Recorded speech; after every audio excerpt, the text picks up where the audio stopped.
All right. Welcome again to this month's Southeast Regional webinar series. What we're going to be going on today is Be Confident, an objective approach to setting your coaching fees. And this is with Melissa Ford. So, Melissa is a joy. I've gotten to speak with her a little bit, and I'm excited for you all to hear what she's got to say. But she is a master business and life coach who helps people grow their leadership, impact, income, and joy. Her clients range from highly committed coaches and entrepreneurs to executives and career changers. With over 20 years of experience, service is the cornerstone of everything she does. This value shines through in her books, Living Service: The Journey of a Prosperous Coach, and as a contributing author to the #1 bestseller, When All Boats Rise: 12 Coaches on Service as the Heart of a Thriving Practice. With that, welcome, Melissa. Hi, Angie. Thank you. Thanks for the intro. And thank you, everybody, for being here. I second what Angie said about what's been going on in the Southeast region. And thank you for being here and looking forward to this conversation today, because even though that description that Angie read sounds really great, it did not start out like that. So I want to tell you a little bit about where I started and where I am today, so you can get a sense of why I'm even on this call with you, having this conversation. So about, over 20 years ago plus, I found the world of coaching and I loved it. And I wanted to do more of it, and I wanted to be a paid professional coach. And so I went about creating programs and inviting people to these programs and trying to create one-on-one clients. Operative word here, trying. And I was highly unsuccessful. I couldn't fill groups, and I didn't know how to get clients at all. And so I spent years going into trying to make it happen and then going out and doing something else, treating it like a hobby, trying to figure things out, lots of rumination, and then getting out of it again. So I did this over many years. And then finally in 2009, I thought to myself, okay, I've either got to just go for this thing and see what I can create, or I've got to move on. So in 2009, I hired my own coach, and his name is Steve Chandler. And I don't know, has anybody read the book, The Prosperous Coach? Yeah, raise your hands virtually or whatever. So I was fortunate, even though at the time I was like, oh, I don't think so. But I hired this guy, and I wanted our relationship to be transactional. I wanted him to give me the 5 tips, 3 tricks, give me a funnel, tell me a social media thing, let's go. Very transactional. And then we were going to get on with things, and I was going to go make a ton of money and coach and love what I was doing and lead the life I wanted. And I want you to know, at the end of this year, Steve's retiring, and I've coached with him for 15 years.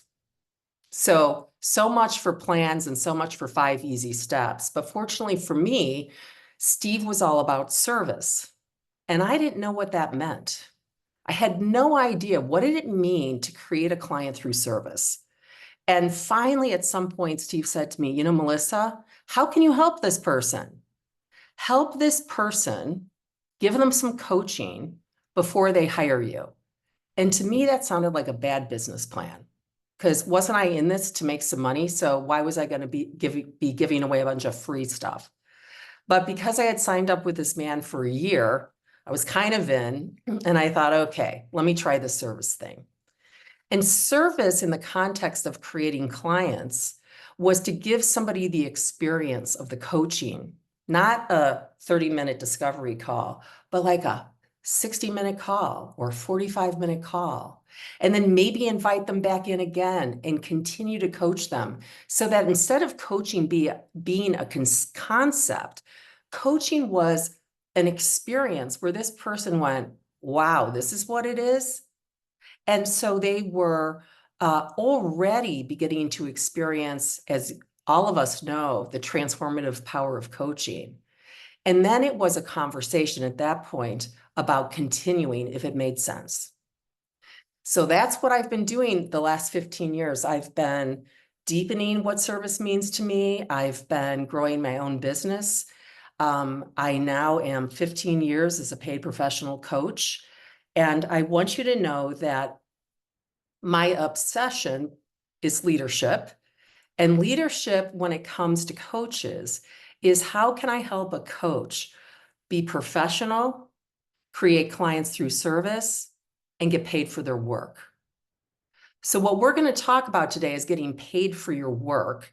And the reason I selected that topic is because I noticed that coaches could get really good at inviting people into conversations and coaching them. But when it came to actually talking about what the fee was, what did the proposal look like, that's where everybody froze up, including myself.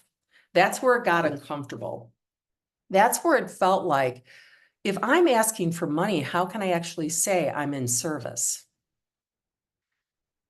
So we're going to talk about that. We're going to look at what actually is of service when you're charging somebody for your work. All right. And I want to say that even though I'm the presenter here, I'm not an expert on fees. What I'm going to do is I'm going to share with you some things I've learned that have helped me and that have helped people that I work with. Okay. And I'm open also to hearing things that I may not know that could benefit me. So how our morning, afternoon's going to look is we're going to start with talking about service in the context of fees. And I'm going to share with you two tools. One is called the Ladder of Consciousness. And then there's another one called the Fee Setting Ladder. I'm going to talk to you about 4 distinctions that have helped me shift my focus so that instead of being concerned and worried about me when it comes to fees, my focus is outward and it's of service to the prospective client, to me, and to my business. All right, so we're going to talk about that. And then when we get to the fee setting ladder, Angie's going to do her magic and put you into breakout rooms. And you're going to get paired up. And I'm going to have you build out this fee setting ladder. And then we're going to come back and we're going to talk. And I stay on target here. We'll have some Q&A as well. Okay, sound good? Good. Okay.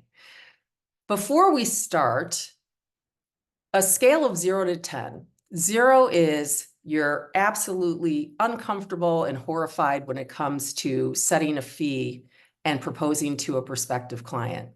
That's a 0. And 10 is, who's that? Stacy, thank you. And 10 is, oh my gosh, I love it. I can't wait to get to that part of the conversation. So could you put in the chat box anywhere, 0, horrified, don't even want to touch it. 10 is, I can't wait to get to the conversation. And then put that in there and just give like a 1 sentence. Why do you rate yourself that? And no right or wrong answers, but we just want to all know we're pretty much on the same page when it comes to fees and proposals. Okay, let's see what we got. Oh, we got some 8s and some 3s, 2s. Okay, thank you. All right.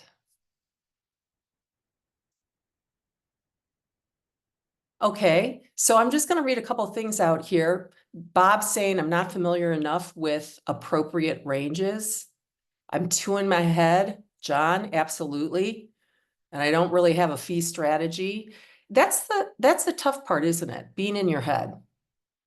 Like that's what just gets you stuck right there, stuck in your own tracks. Depends, some clients are easier. I feel my fees are too high.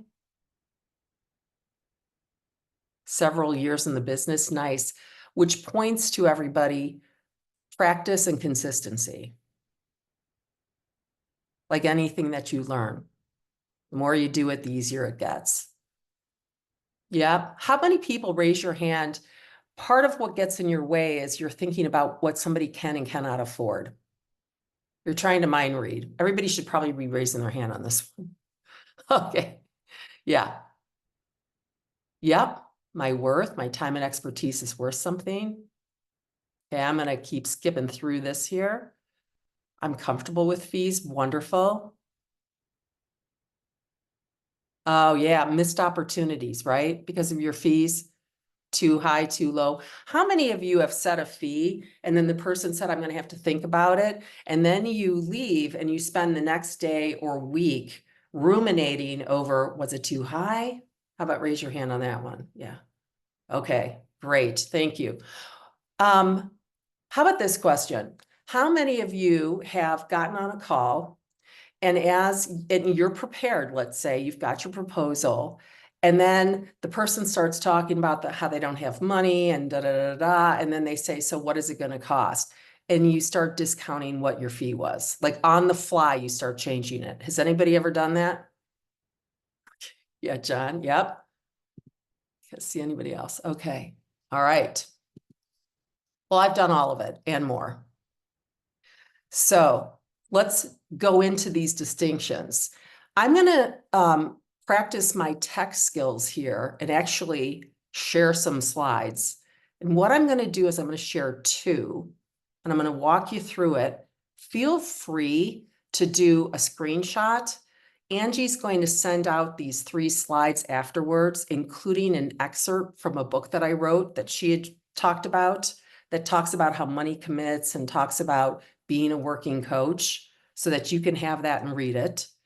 And what I'd like you to do too is if you have a piece of paper and a pen, or Stacy, your big whiteboard, you can draw what I'm going to show you. It's a simple ladder with 5 or 6 rungs, because I want you to be able to use this and get comfortable with this tool, because it's something you can also use with clients in anything that you talk about. Okay. All right. So let me start here.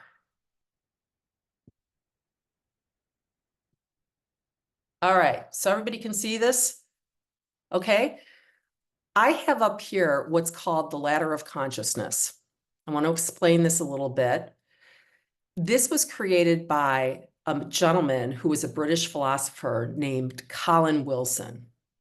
And Colin Wilson came up with this visual because he was aware in his own life that every rung upwards on this ladder was an up-leveling and a raising of his own consciousness. And that at every rung, as his consciousness increased, he was actually a different person. And he showed that this ladder was really a visual of what our minds do. Our minds are constantly thinking. I mean, isn't it something like 60,000 thoughts a day? And what, 90% of those we're unconscious of? And it's the subconscious thinking, it's the being in the head, even the ones we're not aware of, that drive the whole show. So it's useful to have a visual to know where is the mind when it comes to service, especially service and creating fees. Because in this, for instance, I have at the bottom fear. The next rung up could be anger. The next rung up might be resentment, irritation. Everybody's got their own words that would describe the rungs up the ladder. I have an arrow pointing that says neutral focus, because I just wanted you to see that at that point, the mind's pretty much at rest. There isn't a lot of thinking going on. And below that is where the mind is inner focused. It's all about me. It's about how I'm coming off. When it comes to fees, it's about, did I set the right fee? Do people think that I'm worthy of this fee? Do I have the expertise for this fee? It's about setting a fee because I'm worth it, and then somebody says no, and I feel immediate rejection. So underneath that neutral focus is the mind turning in on itself, this attention-seeking device, the mind, turning in on itself, and it's inner-focused, it becomes very personal, it's very subjective, and it's dysfunctional. Half of what is being believed, not even half, more than that, simply isn't true. I once heard somebody say, the mind is an unreliable narrator.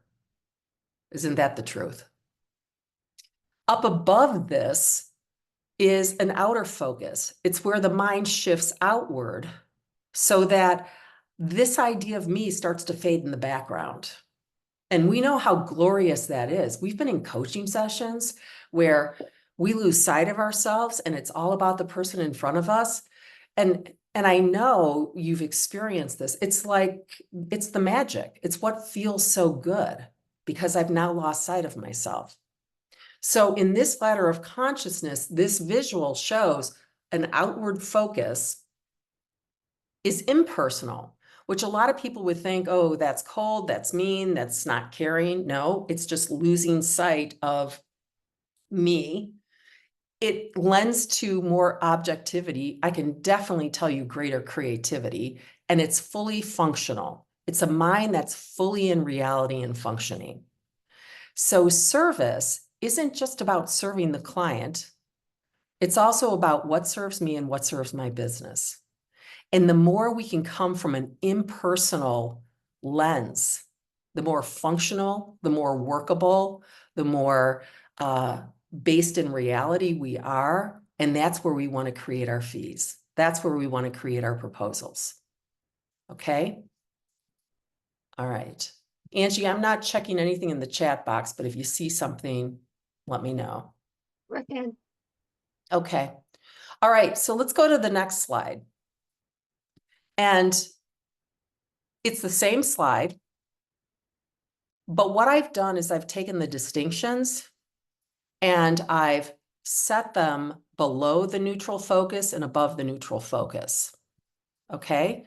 So the first distinction, and you can just write this down, and then I'm going to pull off the screen so I can see you. I'm going to shut down the share. The first distinction is called my worth versus usefulness of work. That's the first distinction we're going to talk about. The second distinction we're going to discuss is the right fee versus tested out. The next one is believe in myself versus enrolled in the proposal. And then the fourth one is ask versus offer. Okay? Everybody get that? Good. All right. So the beauty of a distinction is that it's binary. It's either this or it's that. And it's easy for the mind because the mind tends to be binary. And the first distinction, which moves us from below the line, which is kind of where the mind gets a little insane. The first distinction is my worth versus the usefulness of the work. So when the mind focuses in on itself and I'm trying to set a fee based on my worth, I'm never going to find an answer. I'm never going to find an answer. How many times have you woken up and you felt like, I've got this day's going to be great, and then something occurs, and then it's like, I'm a loser and I suck? How many people? Right? Exactly. So how the heck are you going to determine your worth? Now, I might go, well, I've been coaching for 40 years and I have X amount of certifications and I have this accreditation and I'm, admired worldwide. But that person has the same thing going on. They got the same thing. There are moments where they are not in touch with their worth. But this setting a fee doesn't have anything to do with our worth, because our worth, it goes up and down on that ladder of consciousness, always up and down. The mind loves to think its way up and think its way down. That's what's going on. And really, that worth question is just like bundled in with our fears and our needs and our insecurities. So we don't want to look at our worth. Now, that doesn't mean we don't want to take into consideration how long you've coached, your ease at coaching. I think it was John, you said I'm an 8, I'm comfortable with fees, or somebody said that. But, we want to take into consideration that, but we want to move our minds outward and we want to think about the usefulness of the work. How many of you know Byron Katie? Have you ever heard of this person? She's a teacher. Okay, if you haven't heard of her, check her out. She's known she's well known, clearly not to a lot of folks, but there's a lot of my friends and colleagues who know her.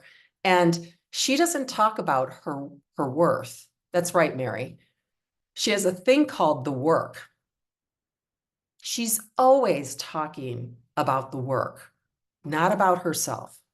So her focus is on what actually she's created that can be useful to somebody if they work it.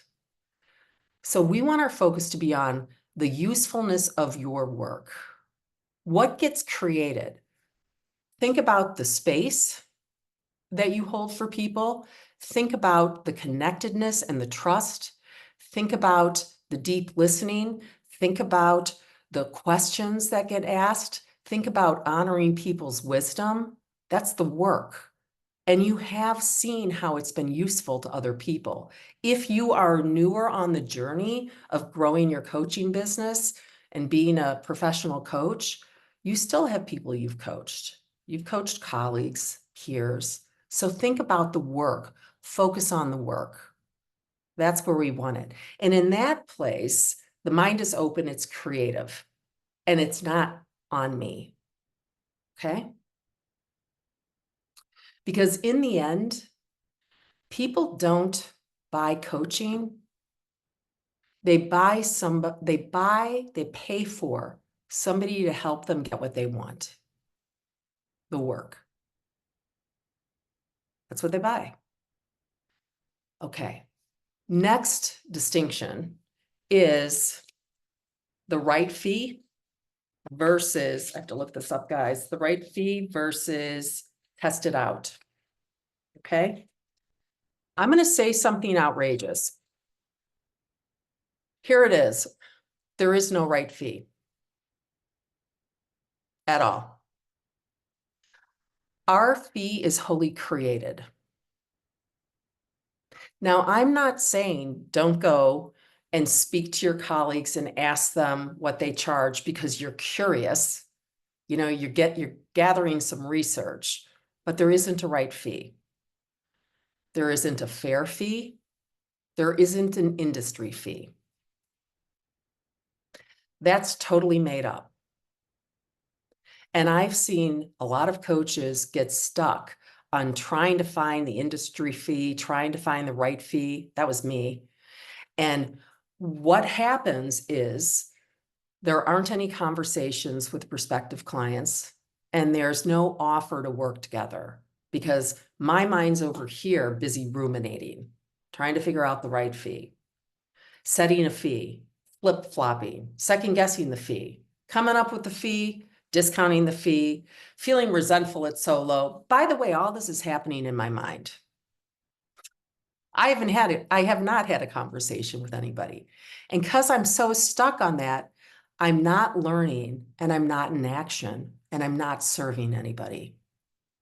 So you want to switch out of this idea of a right fee and you want to set a fee and test it out. You literally go test it out. Because when you test it out and you offer it to somebody, what happens is you get some neutral feedback. You get something that you can start working with. Learning actually takes place when you offer a fee. I had one time where I offered this fee, and I had offered this woman 3 conversations, and she said, I want to let you know I would have hired you after the first conversation. And I remember thinking, what? I gave 2 extra conversations? Yeah, it's called service. So we don't know the fee. We can set the fee. And some people go, well, Melissa, how do you do that?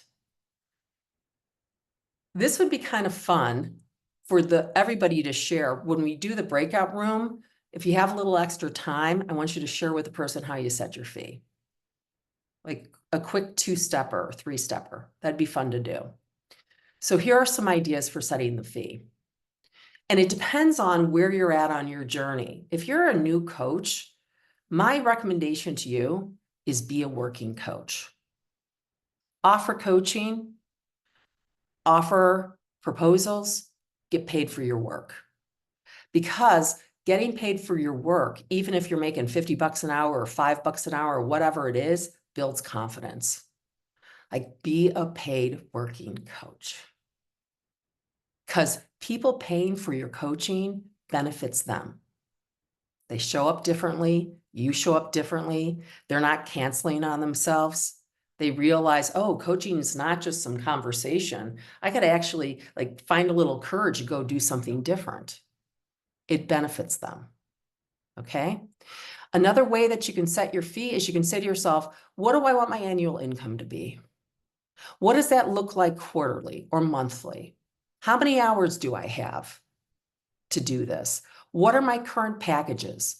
And my all-time favorite is this, especially when I first got started, and even today I use it.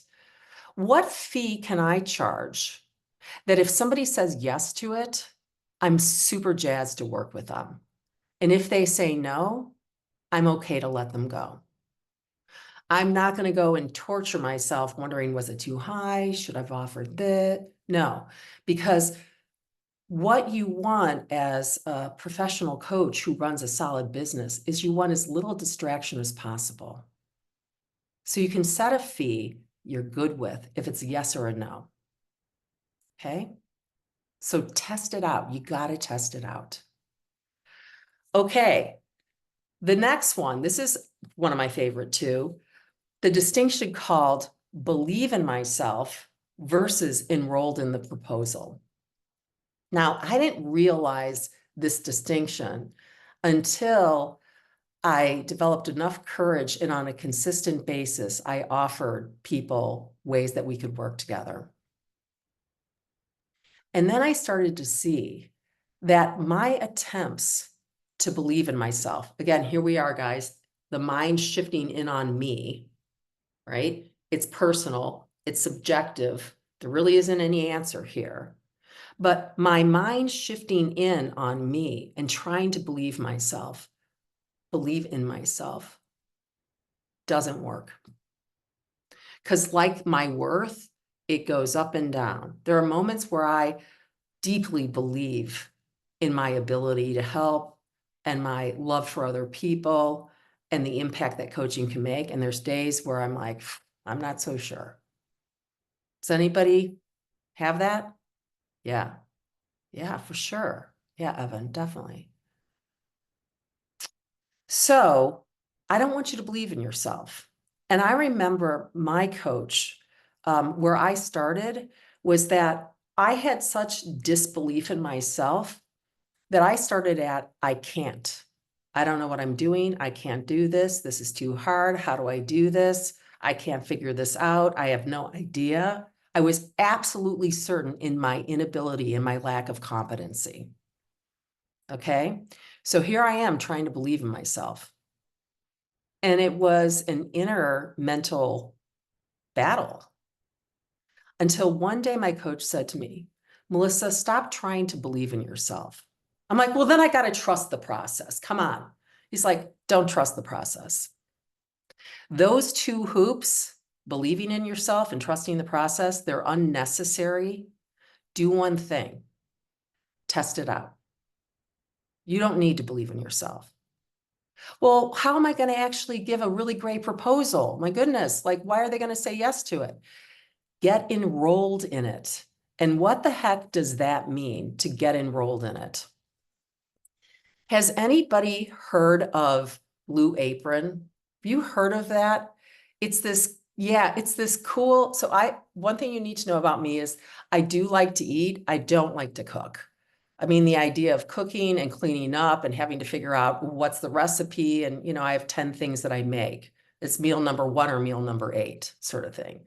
So during the pandemic, I got introduced to this thing called Blue Apron. In Blue Apron, they ship you a box of food that's organic and different, stuff you've never made. They give you the recipe. It's supposed to take under 40 minutes or something, and you look like a winner. And I don't have to go to the store. I got so into Blue Apron that I couldn't stop talking about Blue Apron. And I remember I'd call up a friend. I'm like, do you guys know about Blue Apron? They're like, what do you mean? What do you mean? And I'm like, well, it's this thing. So I tell them I was so enrolled in selling Blue Apron and I wasn't even getting a commission. That's what happens when you lose sight of yourself. Like you really get into the thing. And I know you all have your thing. Maybe it's fishing, maybe it's uh, whatever, maybe it's cooking, but you have your thing. So you want to get enrolled in your proposal. And you certainly can't do it at the bottom of the ladder where you're really consumed about the fact that you don't believe in yourself. Shift the mind outward. You can do it. And here's something I want to share about that. When you notice that the focus is on you, your awareness is no longer on you because you wouldn't be able to see it if you were in it. Let me say that again. So if I'm really focused on myself, then I'm gonna, feel awkward. I'm gonna get uncomfortable. I'm gonna forget what I'm saying. I'm gonna wonder how I'm coming off. But if I see that's going on, the mind has already shifted out of it because it sees it. Same for all of these distinctions. The minute you see you're gripped by trying to believe in yourself, you're not in it anymore. So go get totally enrolled, totally in love, totally jazzed about what you're going to offer. So that when you talk about it, you talk about it. That's right, Peter. You talk about it like it's Blue Apron or your equivalent. All right? That's what you do. So I was sharing this with a client a while back, and he was at a place where he said, hey, what I want to do is I want to offer a 9-month package to a client of mine, but I don't know how to do it. And he's probably going to say no. And who am I to do that? And I've never done it before.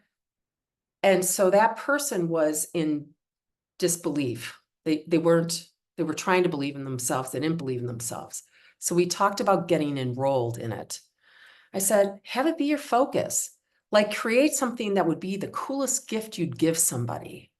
Like it's a delight to offer this to somebody. So he said, okay, I'll give it a shot.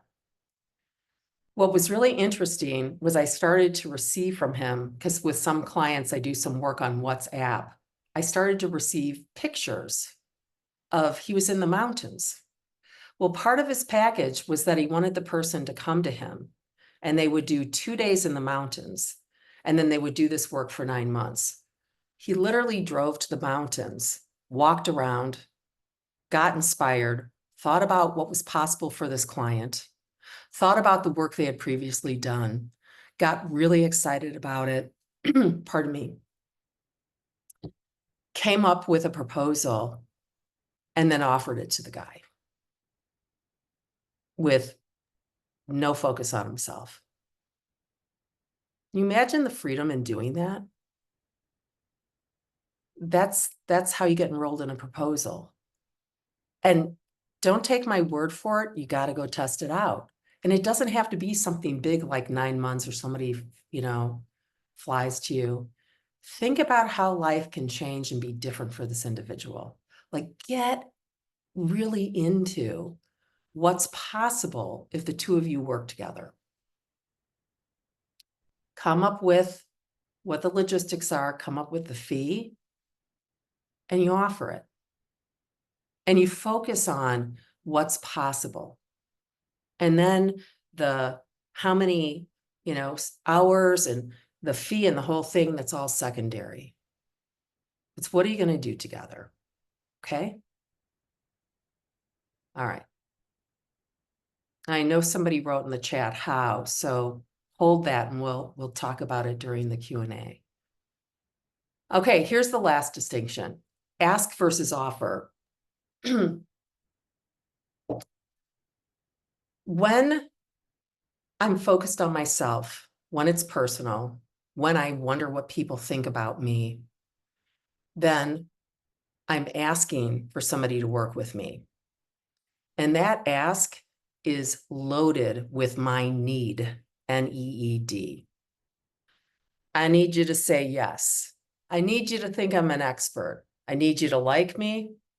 I need you to think I'm funny. I need you to think I need your money because I've got a mortgage to pay, or I got to buy some more Blue Apron, right? I need. And when I'm in that place and it's about me, that energy gets translated to the other person, and they know on some level that it's about me. And they're just going to instinctively say, thanks, I'll think about it. Especially if I've given somebody a couple of conversations, they're going to want to let me down gently because it's about me. So if you're in the land of ask, don't ask. Get clear that this isn't about you. It's about the other person. It's about what's possible. And it's about giving somebody an opportunity to say yes or no. So it's two mature adults together, me and the other person. And what I'm going to do is I'm going to shift the focus off of me. And now what I'm going to do is I'm going to offer it to somebody. And what shifts something from an ask to an offer is there's no need. There's no attachment. Now, this doesn't mean that, oh, I don't care if they say yes. No, I mean, I know how cool this work can be and that they really, this could really make a difference for them. So it's an offer. That's what it is. And when I offer something, I'm generous, I'm open-hearted, there's not a need. And I can say, hey, here's how I see us working together. We're going to work on these 3 things. And you've already shared with me what you see as possible. And here's how life can look different. Now, I'm not guaranteeing anything because I am coaching someone.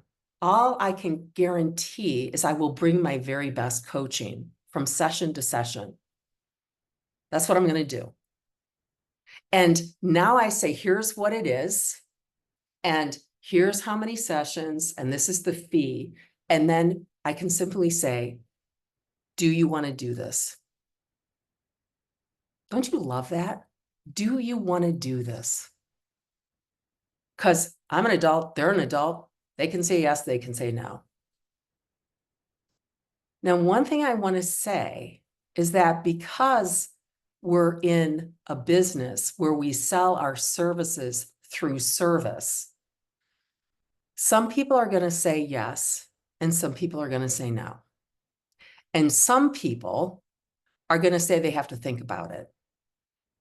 I have a standard policy in my business that if I've coached somebody for 2 or 3 times, and then I hear I've got to think about it, the policy is this. I will say to them, let's have a final session. You go think about it, just do whatever you need to do. And whether or not we work together, let's have a final session. Now, this isn't some manipulative ploy on my part. What it is it's of service to me and the other person, because I don't want them to have to go away and think about it. And I don't want me to think about them thinking about it. And now all of a sudden I realize I haven't done anything for a week because I'm waiting on them to tell me what they're going to do. I'm not checking in with anybody. I'm not going, hey, you ready for coaching? No, we're going to have a final session and I'm going to knock it out of the park as best I can and coach them. And then when we're done, can I help you with anything else? That's it. So, like I said, I'm not an expert, but there are some things I wanted to share that I think might be useful to you because they've been helpful to me. That approach keeps me in service. And then I can let them go and I'm good and they're good. And they will become the best marketer for you because you weren't needy and creepy. Okay. All right. So real quick, any comments? Take a couple of comments here and then we're going to go into the next thing. How did that hit you? What was your favorite? You can put it in the chat too. What was your favorite distinction? What was useful to you? Anybody? Did you raise your hand, Peter? Oh, not being attached. Yep. Yeah.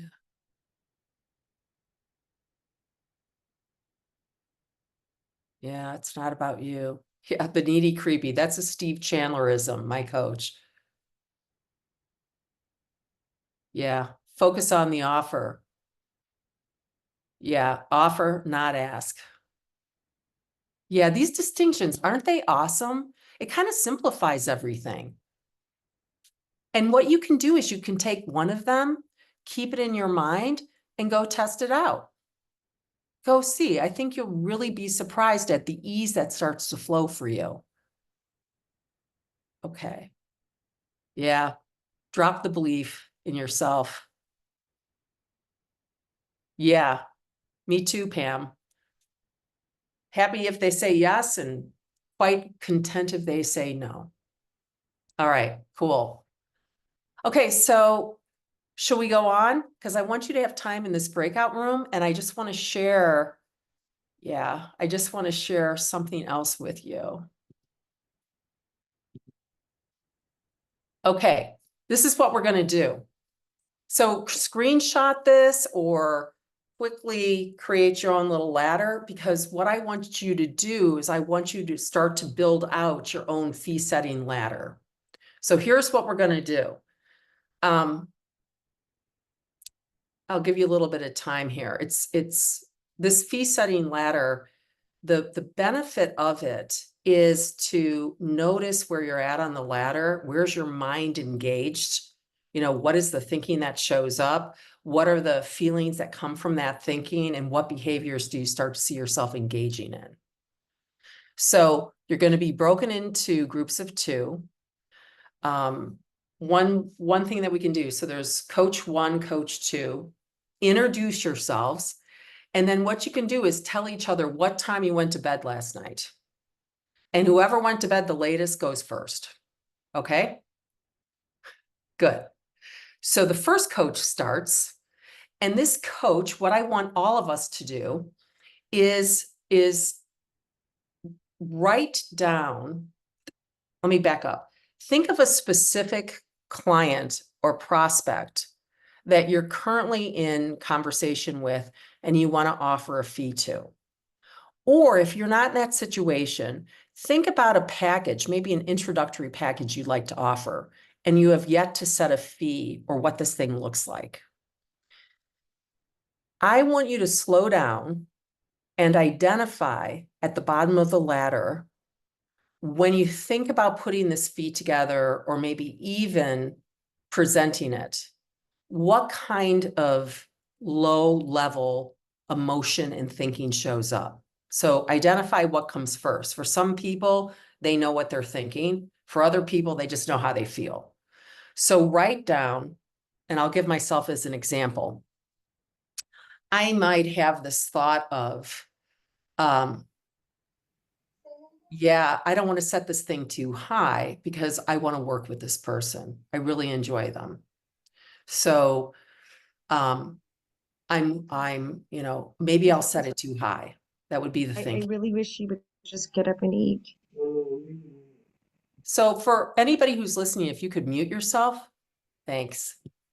So think about what the feeling is. Maybe when you think about setting your fee, there's a feeling of guilt or maybe a little anxiety, or there's a worry, or there's some level of tension, identify the emotion, and then think about the thought that creates it. It might be, I don't know what I'm doing. They might say, no, I really need this money. Whatever it is, identify it. And it's more than likely going to be familiar and habitual. Okay? Like it's going to be an unwanted friend that keeps showing up. Then I want you to think about the behavior. What do you notice happens at the bottom of the ladder when that thought shows up and that emotion is experienced? What kind of behavior do you notice? Do you notice you go do the laundry, you run to the refrigerator, you say to yourself, you know what, I'll get to it tomorrow. I only have to get this thing put together in 3 days. What do you do? So do that. So the first person, the first coach is going to share what's a habitual thought, what's a feeling that gets experienced, and what they notice the behavior to be. If you've got a little time, come up with a second one. You might notice you've got a couple that love to visit you right before you set a fee. Then what I want you to do is temporarily put it on the shelf, and I want you to go to the top of the ladder, and I want you to think about moments in your life where you have totally lost sight of yourself. Some people call it flow. What would be words that would describe that state for you? Service, love, enthusiasm, possibility, creativity, presence, awareness. What is it? And write those down at the top of the ladder and share them with your partner. And then I want you to switch. Okay? The person who is listening to coach one, so coach two is listening to coach one, you don't have to offer any advice. Listen to what they're saying and think about what's your equivalent. How does this apply to you too? All right? Okay. Was that clear enough, folks? Sorry about that. Is clear enough? So you're going to build out your own ladder. You're going to share the thoughts, emotion, and behavior. You're going to identify what the top of the ladder looks like to you. And then you're going to switch. Okay? And we're going to have about 5 minutes each. All right? This can be fun. And you get to meet somebody else. Okay. If you have any questions, this is your last moment. All right. Okay, Angie, they're ready. I'm going to say, thanks. What I want to say is, why the heck did I have you do that? Like, what is this ladder on a piece of paper with, flowy words at the top and all my mind craziness on the bottom? How the heck is this going to help me? So I want to share this with you. So imagine the ladder. Hang on one second. In your head. I'm going to go back to it one more time. I want to share a story of a client that I had. And this was a number of years ago. And the ladder of consciousness, or this fee setting ladder, were what helped me. So I'm going to stop the share so I can see everybody's great faces. So here it is. A woman came to me and she wanted help with a career transition and also wanted a relationship. And so we worked together and she was able to make the career transition. And we had a couple sessions left and she said, I guess we can talk about that relationship thing. I said, okay. So I shared with her the ladder of consciousness, what I've called for you the fee setting ladder. And I said to her, hey, here's what we're going to do. I have a ladder, like in my mind, and you have one, your mind. And what we're going to do is this. It's going to be so much fun. This is going to be fantastic.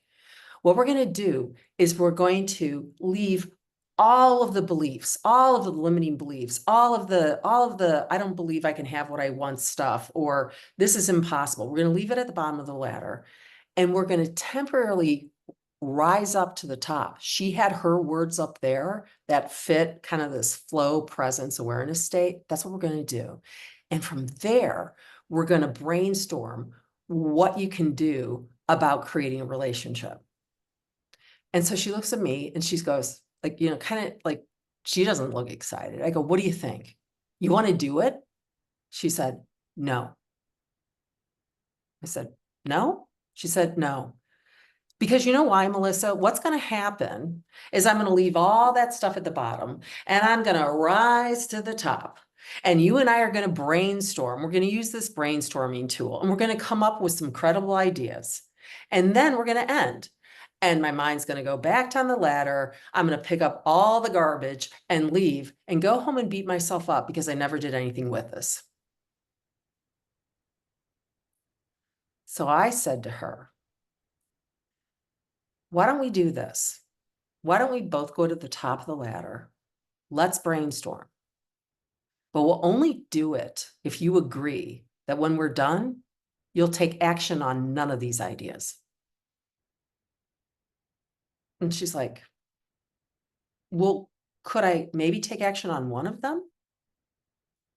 This applies to you. So you got to give yourself some time.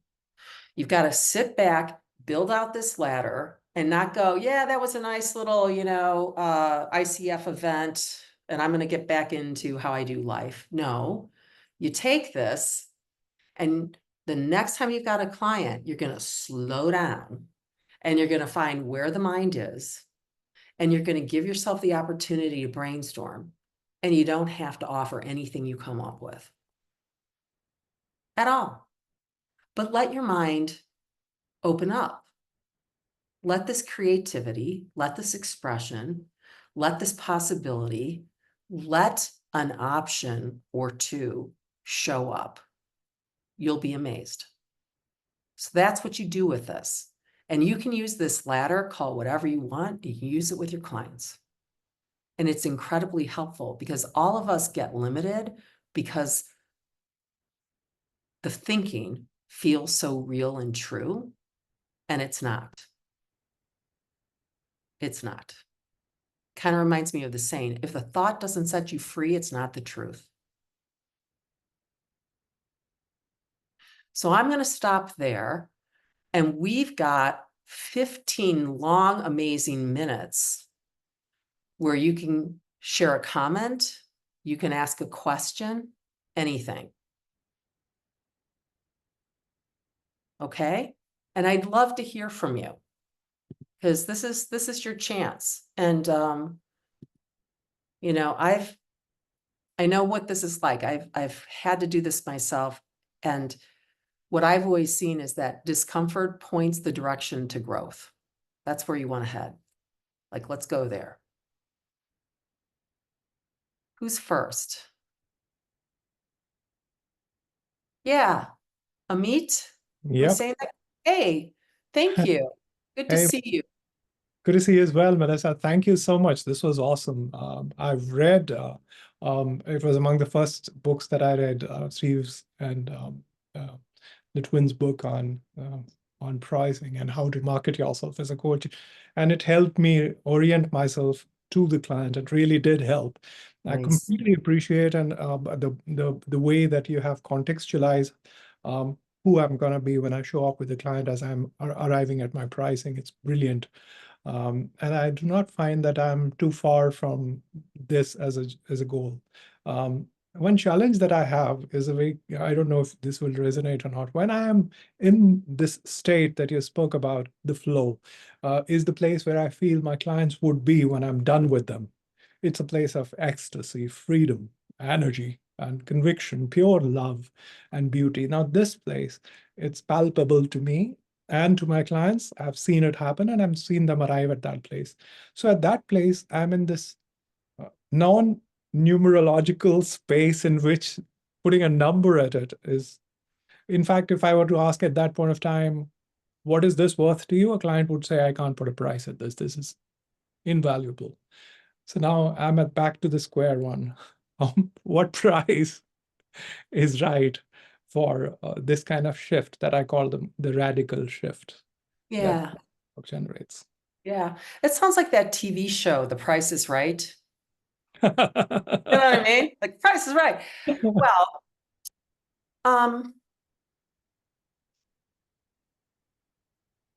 something that you can do is in advance, you can think to yourself, what would I want to be paid? What do I Hmm. want to make? Maybe you want to be paid X amount of dollars an hour, whatever that X is. And you're going to give 8 sessions. So 8 times that number X. And then you say to yourself, okay, well, I'm going to include some spot coaching. There'll be unlimited resources. They have access to me. And then the mind just goes, okay, that's another 3 hours. So the price is, 11 times X. And that's the fee. It's made up. It's like, who decides the price of a laptop, or who decides the price of a pair of Gucci sunglasses? Or who, Yeah, right? So like you set with it, and then you can ask yourself, if they say yes, this is exciting. If they say no, fantastic. And then you go in and use this metaphor. Be the doctor. And I'm not talking arrogant or better than others. I'm saying be the doctor, which means when you come to this place of, do you want to continue? Instead of asking somebody, what's the price you want to pay? You can tell them what you recommend. Because some coaches, they'll go, I've got 5 options, and there's these 5 options, and the person's like losing their mind because they're trying to make the best guess. How about one option? Here's my highest recommendation. We'll work on this. We'll do that. What else do you see? Da, da, da, da. Okay. We're going to work together for 4 months. We're going to have X amount of sessions, and the fee is this. Would you like to do this? That's it.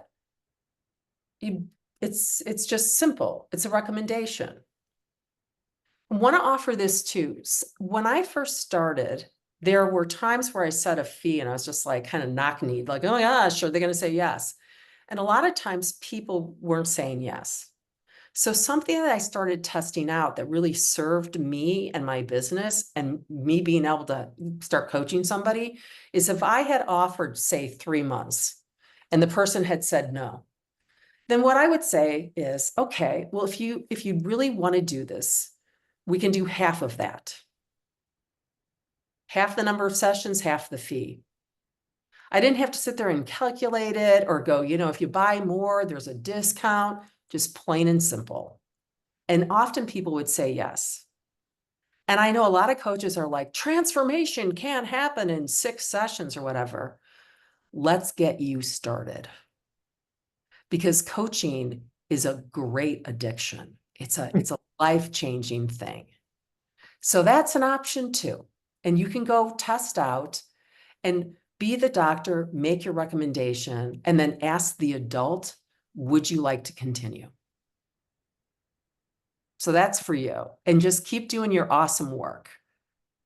So Thank good. Thank you. Appreciate it. Thanks, Melissa. This was really useful. Wonderful. Excellent. Yeah. Thank you. Anybody else? Anybody got a yeah, but Melissa?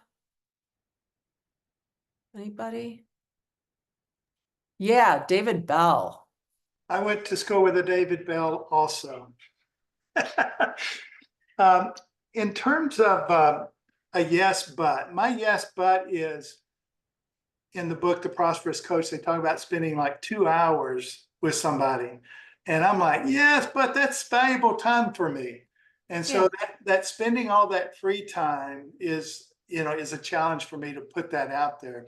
Just get your reaction to that. Yeah, I don't do 2-hour sessions either. And I remember saying to Steve, everybody thinks it should be 2 hours. He goes, yeah, it's just an option.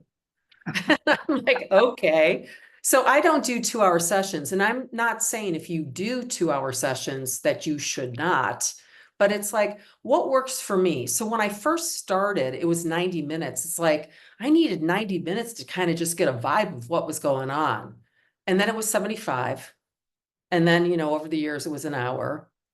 And sometimes what will happen if my calendar is full, because I run a coaching business, which means I'm doing 2 things at the same time. I'm providing deliverables. I have clients who have purchased coaching and I need to provide the coaching. The other thing I'm doing is I've got a sales department that's open and I sell through service. So I'm having ongoing conversations with people. But if my calendar is full, I don't want to stop that sales department.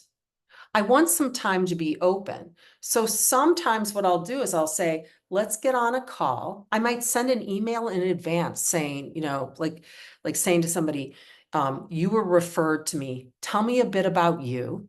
Tell me what you would like coaching for.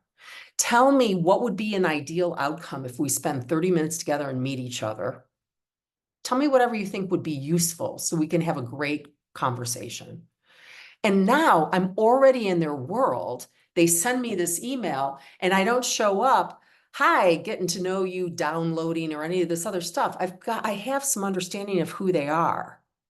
And then I can take 30 minutes and I can listen. And if I see this person as open and not so married to their story or defensive, I can see coachability, then I might say, and I've prepared in advance, I've got a session open on October 31st at 9 a.m. Would you like to have 60 minutes fully devoted to you so we can look into this a little bit more? And I don't charge for this because we're going to see whether and how I can help you. Person's like, yeah. Great. Let's talk again. And now I'm going to give this person 60 minutes because I've spent 30 and I just see this person is ready. So that's an option. And yeah, I don't do 2 hours. Another reason I do not is because coaching is a combination of conversation and action. So I want to talk to this person and then I want them to tell me what their homework is. And then I want them to go do it. So when we get back together, because I tell them, there's got to be some action that's taken. We're going to test out some new things. You're going to do some things. So I want them to come back on that call on October 31st, and I want to see what happened. So that's an idea. And just work with whatever feels good to you. And test it. I know I sound like a broken record, but really. Okay, I think Pam had her hand up. Just a quick, yes, thank you. Just a quick follow-up question on what you just said about that free session on October 31st. So you will not have a signed coaching agreement yet. So you don't count them towards your hours for the next certification, et cetera. Is that correct? Well, in terms of how ICF works in certification, we need to defer to the queen of that, and that's Angie. But what I do is the way that I work is I have a couple of sessions with people because I got to see if I can help. And not just, do I have the skills, but is this person ready? So that's something that I'll find. I used to find I would coach people, and then when we would get to, they can't afford it, they can't do it, whatever. I don't have the time. Now's not the right time. I don't have the money. I don't have anybody supporting me emotionally. Right? That's not an indication of anything other than a lack of readiness. So when I get that kind of thing, I'll say, when you're ready, come back and let's talk. My door's open to you. Because I wasn't ready for ages until I was ready, Do you mind if Angie speaks into that question about what to do with Sure. that? Yeah, Angie. Thank Yeah, you. so Yeah, no problem. Thank you. when you come into a session, if there have not been physical, handwritten, signed agreements and things, that's okay. You can still get your coaching agreement in with your core competency when you intro into the conversation, if that's where your client has said, yes, I will want to have this session. You can still count that as a session, as long as you have that agreement and you're following along the core competencies of the coaching session. Thank you. Mm-hmm. Thanks, Pam.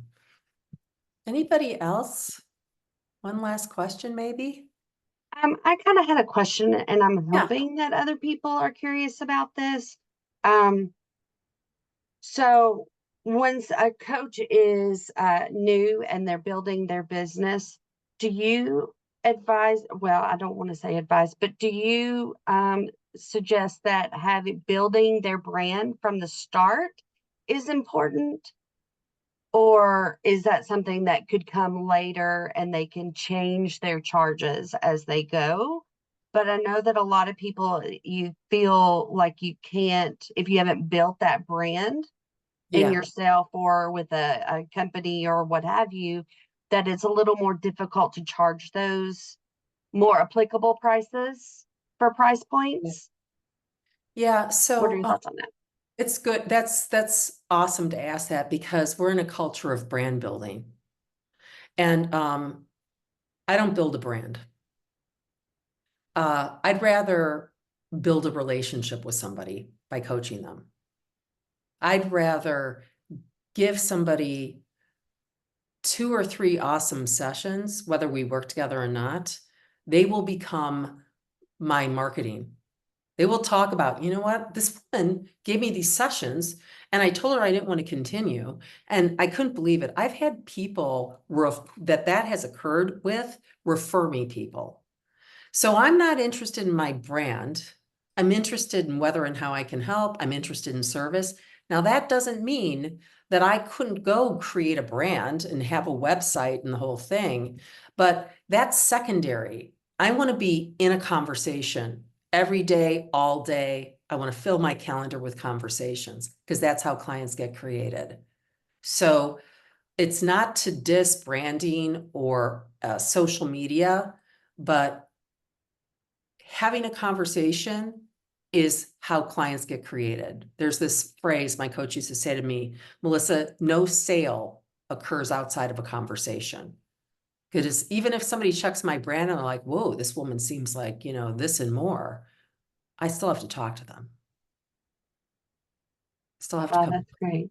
Yeah, still have to come with a fee, still have to come with a proposal. Yeah. Okay. So thanks, Angie. So I just want to say thank you so much for staying here and participating, being open to this. And I would love for everybody to share, David, I see your hand, to everybody to share a takeaway. And David, if you've got a question before that, let me know. No? Okay. One takeaway, like what was something that you're walking out with where you're like, okay, this is new. This is a cool insight. This is something I want to see. Yep, test it. The ladder, beautiful. Okay, nice.